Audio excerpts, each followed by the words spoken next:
In this video, we're going to talk about LPVOs, or low-powered variable optics, and who did we crown the king?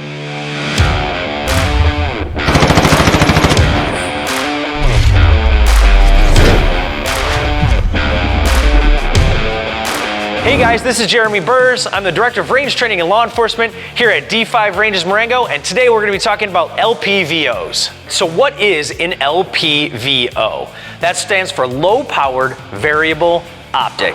And basically what it is an optic that'll take you from a true 1x or zero magnification and very quickly bring you into magnification. Most of these are 4x magnification, 6x magnification, 8x, and some of them are as high as 10x magnification now. The cool part about these things is they're a really neat mix between both a red dot and a traditional rifle scope. And it kind of holds a lot of advantages that both of those have. Now I'm gonna kind of blanket the term red dot here, and red dot is gonna kind of mean anything from a red dot to a prism to a holographic. So bear with me on this one. So they have very, very good eye relief, especially when compared to a traditional rifle scope. And a great thing about them is you don't need to add on a magnifier to the back, which is going to add weight and some bulkiness like you would have to do a red dot to give you some of that magnification. It's all here right in one package with the LPVO. Another great feature of these things is the amount of information that this gives you as the shooter. Unlike a traditional red dot where you're just going to get that red dot, the LPVOs have more complex reticles which are going to feed you more information like bullet drop compensation and all sorts of other hash marks and tick marks in here to give you more feedback when utilizing this anywhere between a true 1 all the way up to the higher levels of magnification. All right, so who is an LPVO actually good for? Well, LPVOs are good for anything from competitive use, 3-gunners and stuff like that, hunters, and self-defense and law enforcement. While LPVOs do have a much better picture window than traditional rifle scopes, you may find that they're a little bit smaller than you'd find on like your red dot or your holographic sight. Another thing you may notice is that eye relief. Eye relief will change or may change as you start to go up in magnification, so you may find yourself sort of hunting for that perfect distance from your eye to the reticle of that optic. Like we talked about in kind of the pros of the LPVO, we get a lot of information in this reticle, which can also sometimes cause it to be a little bit busy. So while it's much more intuitive or easier just to pop it up and find that little red dot, you may find having all those hash marks and information also kind of a con at the same time. And for now, they only go up to as high as 10x magnification. All right, before we get into who the actual king of LPVOs is, let's talk about some that are a little bit easier on the wallet, but still really high quality.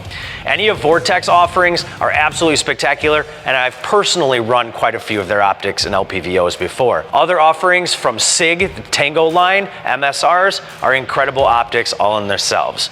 Now, let's talk about some of the runner-up for king of LPVOs. And one to talk about is the Vortex Razor HD Gen 2. While it's an absolutely spectacular and beautiful LPVO, it has a very hefty price tag that goes along with it, to the tune of about $2,400 MSRP. Now that sits significantly higher than the one that I chose to be the king of LPVOs here, and I just didn't see it quite being worth that extra money. All right, and the other runner-up for king of LPVOs, and it was a very tough decision between the two, was the Trijicon AccuPoint. I think it's an absolutely phenomenal optic, and it sits right around at the same price point as what we thought is the king of LPVOs. And let's see who the king actually is. It's the EOTech Voodoo.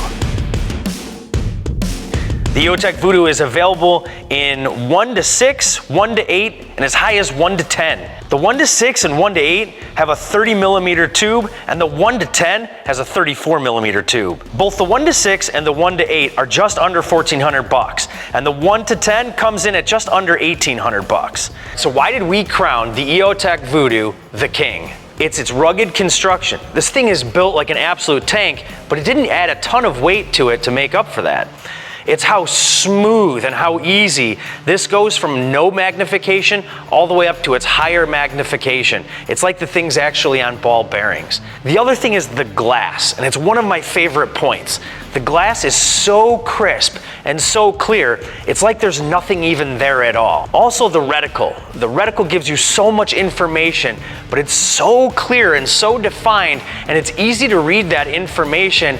Plus, with having the spectacular illumination that it has, it makes reading that information extremely easy. I also love their quick throw lever that comes with it, and even if you decide not to use it, they put such aggressive knurling in here that even if your hands are wet, you can grab onto this and it just locks it in place and twists and go. So we tested this Optic on a ton of different guns and calibers, but the one I really wanted to test it on is the Optic's killer, the Scar 17.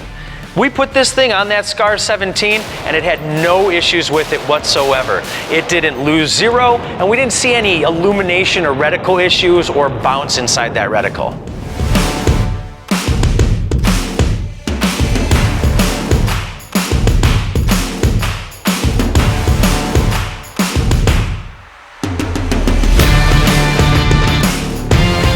Thank you guys very much for watching this video, and we hope you found it extremely informative.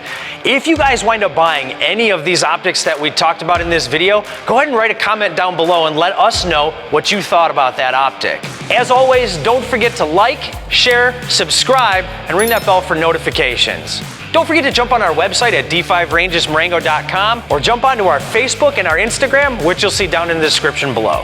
Thank you guys very much. We really appreciate it, and I'll see you next time.